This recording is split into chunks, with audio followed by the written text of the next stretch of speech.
Hello and a very good morning. You're watching the breakfast news on Rajya Sabha television this Monday morning. Here are the headlines.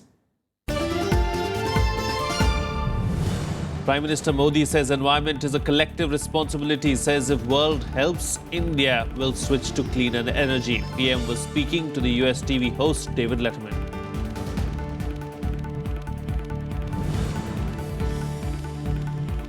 War of words between the BJP and the BSP after Mayawati accuses the centre of playing politics over surgical strikes at Lucknow rally. Tragedy, however, as 3 people are killed in a stampede at the venue.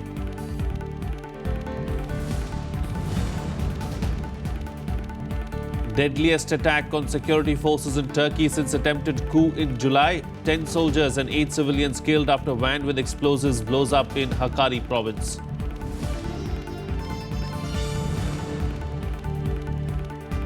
Severe flooding in North Carolina following Hurricane Matthew leaves 16 people dead. 3-day national mourning in Haiti as at least 900 people are killed due to the Caribbean storm. Over 3.5 lakh needed aid.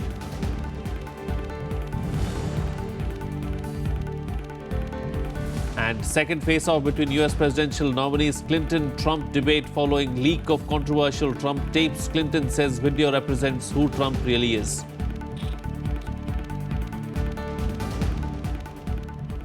Well, Prime Minister Narendra Modi has said that a very capable army is essential for a strong nation. He also said that it is very special Vijayadashmi this year in an apparent reference to the army's surgical strikes on terror launch pads.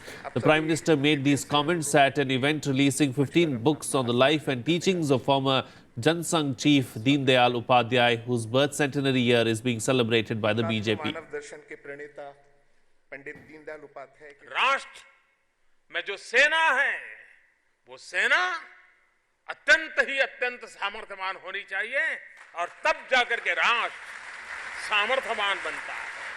हम अगर सुबह घंटा पर कोई exercise करता है तो पड़ोसी को डरने की जरूरत नहीं कि भाई वो मेरे लिए कर रहा है।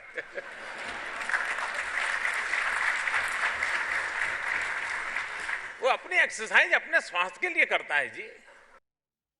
Moving on, now Bahujan Samaj Party Chief Mayawati on Sunday attacked the Narendra Modi government at the centre, saying it is spreading hatred and communalism in Uttar Pradesh and has failed to keep its promises for the state. Mayawati also used the opportunity to attack the centre over the surgical strikes conducted by the army. Her comments triggered a political slugfest. Ahead of Uttar Pradesh Assembly polls in 2017, Bahujan Samaj Party Chief Mayawati on Sunday kicked off her party campaign from state capital Lucknow. Warning the public present at the rally, Mayawati said that both the centre and state government are capable of inciting communal violence in Uttar Pradesh. She also launched a scathing attack on the central government, accusing it of making political gains out of the surgical attacks along the line of control which was conducted by the army.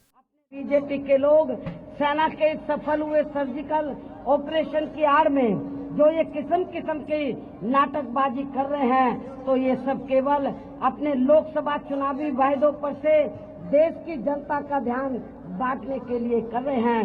इस समय में यहाँ उत्तर प्रदेश में विशेषकर सपा व BJP के लोग अपनी अंदरूनी मिली भगत के तहत अपनी अपनी सरकार की कमियों व विफलताओं पर से जनता का ध्यान हटाने के लिए या खासकर आरएसएस के एजेंडे के मुताबिक चलकर वे वर्तमान में देशभक्ति के नाम पर भी प्रदेश में हिंदू मुस्लिम सांप्रदायिक दंगे भी करा सकते हैं।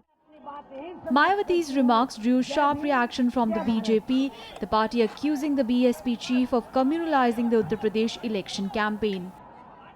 देखिए, मायावती तो खुद जाति की राजनीति करती हैं और जाति की राजनीति जो है वो कहीं ना कहीं खुद कम्युनल के दायरे में ही आती है, मगर जो सामाजिक समरसता की बात करते हो, मुझे सपा के विषय में कुछ नहीं कहना, लेकिन जहाँ तक भाजपा का विषय है तो वो सामाजिक समरसता की बात करती है, ना कि जातिगत राजनीति या सांप्रदायिक राजनीति की बात करती है। जो करते हैं वो ज्ञान बांटने की बजाय अपने कर्मों को ठीक करें। There was a stampede at the rally in which 3 people have died and more than 20 injured. According to eyewitnesses, the stampede occurred when people began to leave the venue An ex gratia of 2 lakh and 5 lakh rupees each have been announced by the state and BSP respectively to the victims' families.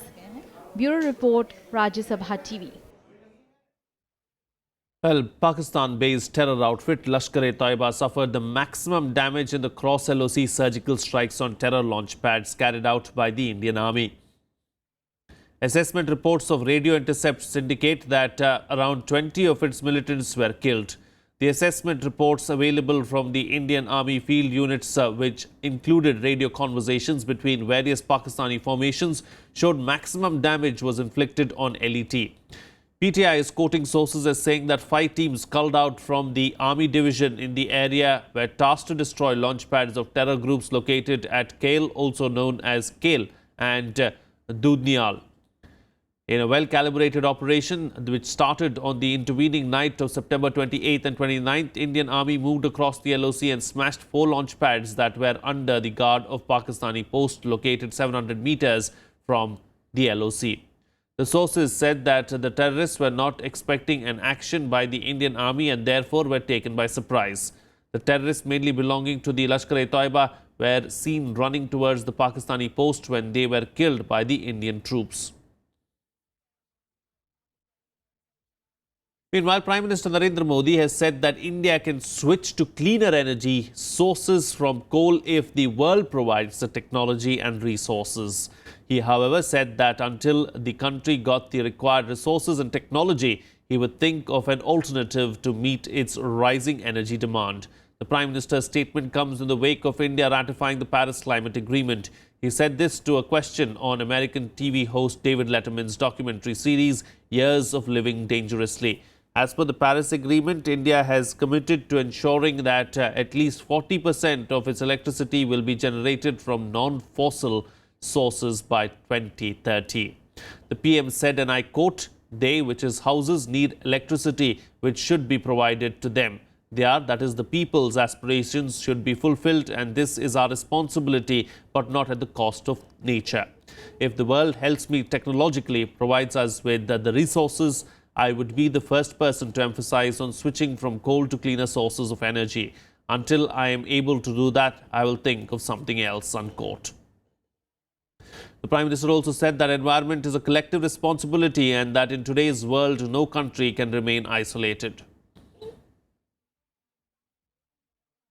Now the news. Now the high-level technical team constituted by the Supreme Court to assess the situation in the Kaveri Basin in Karnataka and Tamil Nadu inspected the Mettur Dam on Sunday.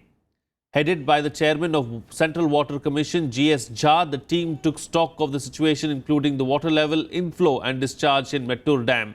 The 13-member team, which is in Tamil Nadu after its 2-day trip to Karnataka, held discussions with officials of Tamil Nadu, Kerala and Puducherry.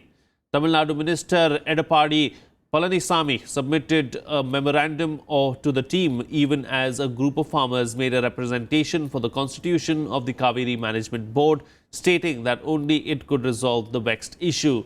The team also inspected the Bhavani Sagar Dam in nearby Erode district. They will proceed to the Kaveri Delta area today.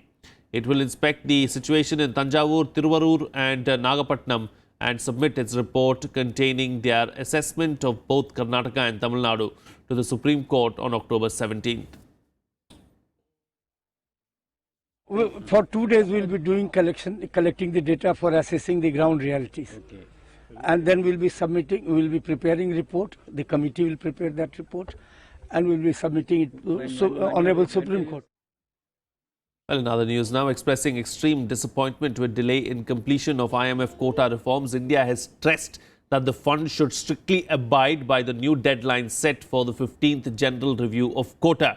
While speaking at the International Monetary and Finance Committee plenary session, Finance Minister Arun Jaitley said that since the forces of globalization and multilateralism can go a long way in expanding global growth opportunities, we must focus on the coordinated policy actions and growth strategies.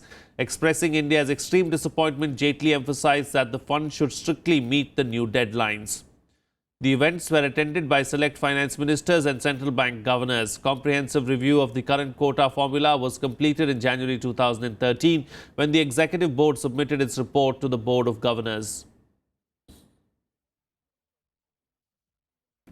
Well, the government is all set to step up cooperation in education sector with the BRICS nations. The framework for cooperation would be deliberated upon in the upcoming two-day 8th BRICS annual summit to be held in Goa on October 15th and 16th. Here's a report. India is all set to develop an enabling framework to promote research cooperation and knowledge transfer with BRICS nations. The BRICS countries, Brazil, Russia, China, India and South Africa, have decided to share the best practices in education with focus on areas like energy, climate change, water resource and economy. BRICS countries adopted the New Delhi Declaration on Education last week, resolving to ensure inclusive and equitable quality. इस तरह BRICS country अपने को जो एक innovation है education के field में उसमें एक दूसरे को निकट लाने की कोशिश है और एक दूसरे की जो भी राष्ट्रों की अच्छी स्टेप्स हो उसे एक दूसरे से एक्सचेंज करने की पॉलिसी बनाई गई है. As a group, BRICS countries have an important political and economic role to play on the world stage as they occupy about 26% of the planet's land in addition to being home to 41% of world population and about 46% of its workforce. The countries have a combined GDP of approximately $16 trillion. The BRICS alone have been responsible for 55% of global growth since the end of 2009. Experts say that the gains of cooperation in education sector will extend well beyond borders of the BRICS nations. Greater conversations, greater dialogues lead to better understanding amongst nations. So I feel it's very important. The BRICS nations have also agreed to facilitate mobility of students and scholars and encourage exchange of teaching faculty. Kriti Mishra's report for Rajya Sabha TV. Well, let's now get you a roundup of the other national news nationwide. The NDRF team at the Indira Gandhi International Airport clarified that there was no leakage of radioactive material at the cargo terminal of the airport. CISF officials on duty at the airport had intimated the NDRF team about suspected radioactive leakage out of a sanitized container from the consignment that came on an Air France plane on Sunday. The government also clarified that the emission from a medical shipment was within permissible limit and did not fall in the category of radioactive leakage.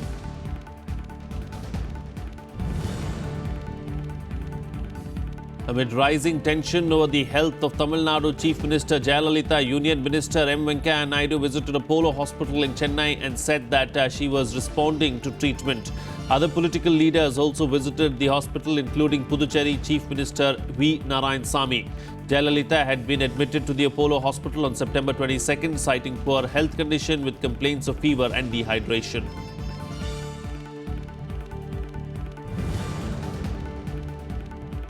An FIR was filed on Sunday by a former AAP volunteer against the party MLA Naresh Balyan, one of whose supporters in turn filed a cross FIR in an assault case. In his FIR, former AAP volunteer Henry George has accused Naresh Balyan and his associates of attacking him and issuing threat to his life. Also, a case has been registered against George on the basis of a complaint by one of the MLA's associates.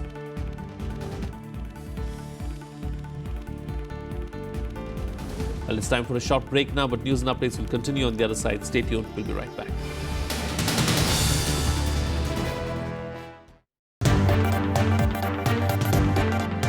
Hello and welcome. I'm Amritanshu Rai. You're watching Constitutionally Yours.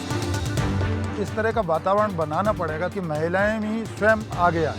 MP MLA की चिंता है कि शिक्षा democracy में धीरे धीरे आए या तेजी से आए. क्यों नहीं हिंदुस्तान में कॉमन सिविल कोड लागू की जाए. ये नहीं हो सकता कि सारी के सारी पॉपुलेशन एक सरीकी एक कल्चर में ढल जाए.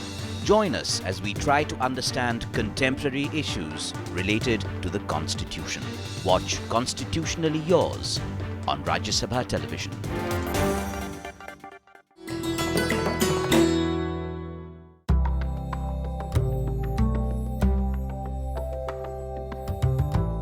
The art of painting comes to us from the prehistoric period.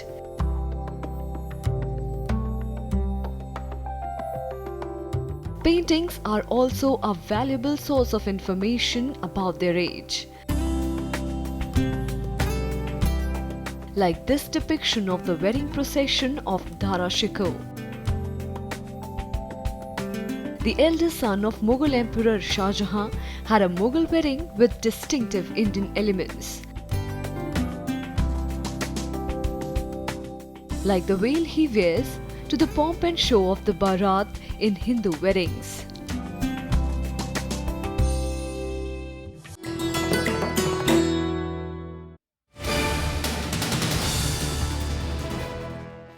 Welcome back. You're watching Rajya Sabha television. Well, the death toll due to Japanese encephalitis in Odisha has climbed to 41, with 2 more children succumbing to the killer disease in Malkangiri.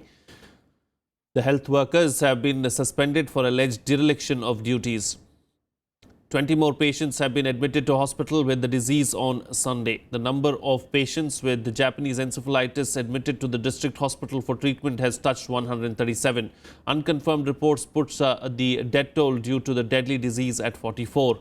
Meanwhile, it has been decided to provide free cooked food to pregnant women and children in the disease-hit Kalimela and Korkonda blocks of the district. In order to save the people, particularly children, from mosquito bites, over 8,000 mosquito nets have also been distributed in several areas. The disease, which originates from pigs, is transmitted to mosquitoes and from them to humans. Therefore, pigs are being isolated and shifted to specially prepared enclosures away from human habitats.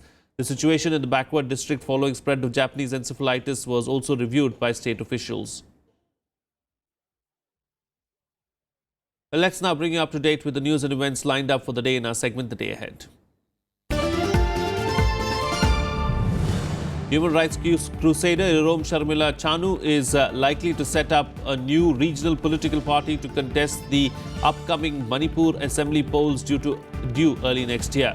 Sharmila announced that she will fight the polls from Thoubal, the home constituency of Chief Minister Okram Ibobi Singh, on the key agenda to remove AFSPA. Sharmila ended her fast against the controversial AFSPA Act after she was released on bail on August 9th. The Goa government will hold an all-party meeting to discuss the state's stand on the Mahadai water diversion issue. Chief Minister Lakshmikant Parsekar will chair the all-party meeting. Mahadai Water Dispute Tribunal has suggested that Goa, Maharashtra and Karnataka should explore the possibility of amicable solution on the long-pending water dispute.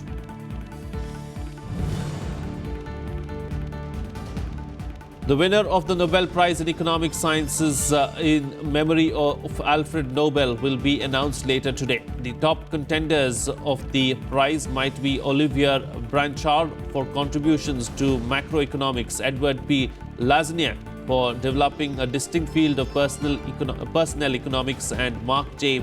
Melitz for descriptions of firm heterogeneity and international trade. And moving on to some international news now, 18 people have been killed after a van packed with 5 tons of explosives blew up in Turkey's Hakkari province.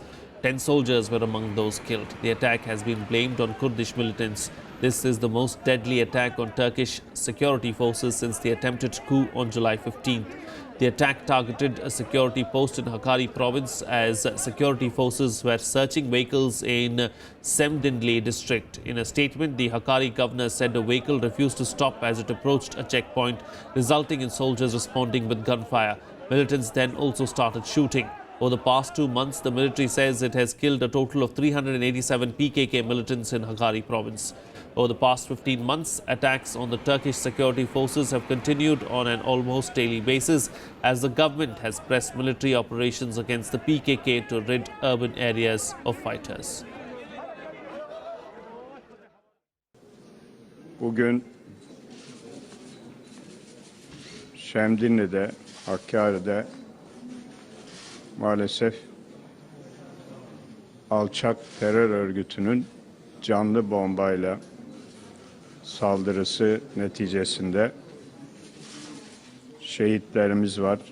Sivil halktan hayatını kaybeden vatandaşlarımız var.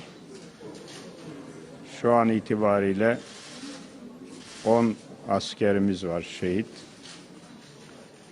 8 sivil vatandaşımız var. Well, Ethiopia has declared a state of emergency following months of anti-government protests by members of the country's 2 largest ethnic groups. The state of emergency will last for 6 months. Human rights groups say more than 500 people have been killed in protests in the Oromia region since last year. when anger over a development plan for the capital turned into broader anti-government demonstrations over politics and human rights abuses. Tens of thousands have also been detained. The Oromo and Amhara make up about 60% of the population. They complain power is held by a tiny Tigrian elite. Violence has intensified since last Sunday when at least 55 people were killed in clashes between police and protesters at an Oromo festival. በወደቀበት ጊዜ ላይ እንገኛለን። የዚህም መነሻ የጸረ ሰላም ኃይሎች ከውጪ የኢትዮጵያ ጠላቶች ጋራ በመተባበር አገራችንን ለማተራመስ ሰላሟን ለማናጋት እንደዚህም የህዝቦቿን ህልውናና ደህንነት This regime is really it came to power through the barrel of the gun, trying to stay in power through the barrel of the gun. And while people are asking more political space, more opening up, more democracy, more respect for human rights, more respect for democratic rights, the government is doing the same thing. Well, Republican nominee Donald Trump and Democrat Hillary Clinton have clashed in the second presidential debate in St. Louis, Missouri. During the debate, Trump said that he was not proud of lewd remarks on the 2005 videotape, but said his words paled in comparison to what he called Bill Clinton's abuse of women. Standing a few feet away from the former president's wife, he accused Hillary Clinton of attacking those women herself. Trump also said if he was president, he would appoint a special prosecutor to investigate Clinton and she would be in prison over her private email arrangements. Meanwhile, Democrat Hillary Clinton said rival Donald Trump was using diversion tactics to avoid talking about the fact that Republicans are deserting his presidential campaign. The second edition of the three presidential debates is taking place in St. Louis, Missouri. It is a town hall style debate where both nominees will take questions from the audience. That was locker room talk. I'm not proud of it. If you look at Bill Clinton, far worse, minor words, and his was action. His was what he's done to women. There's never been anybody in the history of politics in this nation that's been so abusive to women. Hillary Clinton attacked those same women and attacked them viciously. 4 of them here tonight. Okay, Donald, I know you're into big diversion tonight, anything to avoid talking about your campaign and the way it's exploding and the way Republicans are leaving you. But let's at least focus on some of the issues that people care about tonight. Let's get to their questions. We have a question. So the college Republicans at the beginning of the semester decided not to endorse Donald Trump, and the events that happened that came about on Friday definitely vindicated our decision not to endorse him. All the Donald Trump's critics having a "I told you so" day, claiming he was not fit to be the president of the United States of America. This after a tape from 2005 of him making obscene comments against women emerged on Friday.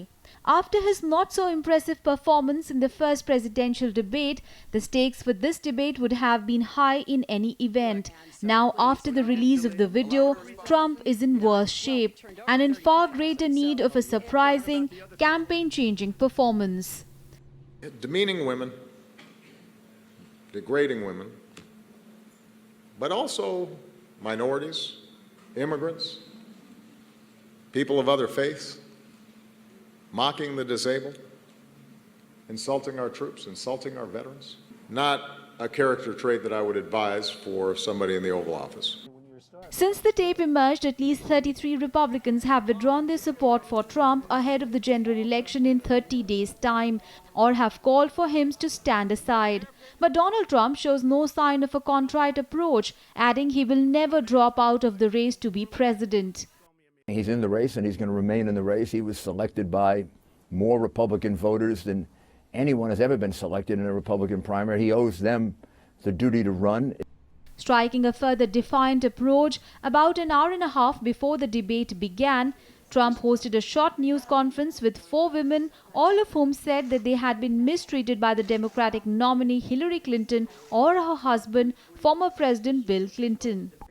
So thank you very much for coming, and these 4 very courageous women have asked to be here, and it was our honor to help them And I think they're each going to make just an individual short statement, and then we will have a little meeting, and we'll see you at the debate. The Republican Party is in crisis mode and is hoping for Trump to contain the damage from his leaked tape. Despite having earlier recovered from a string of setbacks, Trump has an uphill battle to win the White House, with the lingering question whether his quest for the presidency has been dealt a lethal blow. The bitter US poll campaign this year has depoliticized public debate with less focus on rival political agendas and ideological visions. Bureau Report, Rajya Sabha TV. Well, torrential rains accompanying Hurricane Matthew have triggered severe flooding in North Carolina in the U.S. The storm slowed down to make its exit into the sea. The death toll in the U.S. due to the storm has climbed to at least 16. The storm, which killed at least 900 in Haiti before it pounded the east coast for days, was stripped of hurricane status by the crisis set off by downpours of more than a foot was far from over. Rivers and creeks overflowed, driving people from their homes and trapping others as much as 100 miles inland. Forecasters said North Carolina and Virginia could get even more rain and warned of the danger of life-threatening flooding through Monday night. Meanwhile, Haiti has begun 3 days of national mourning for those killed. The south of the country has been devastated. Tens of thousands of homes have been destroyed and some 350,000 people need aid.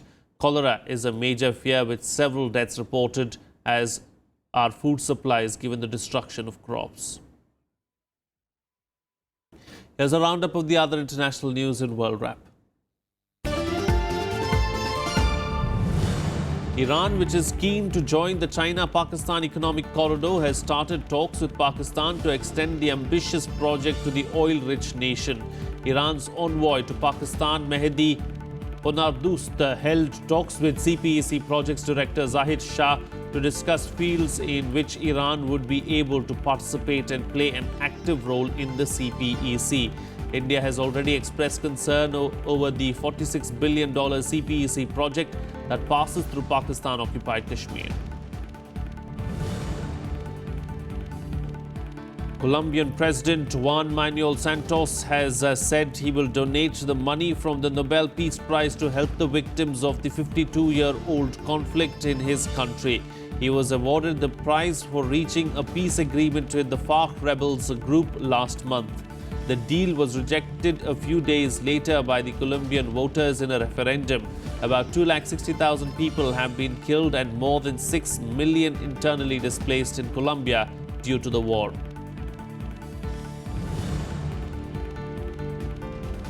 Thousands of Yemenis took to the streets of the capital Sana'a to protest after an airstrike killed more than 140 people at a wake on Sunday.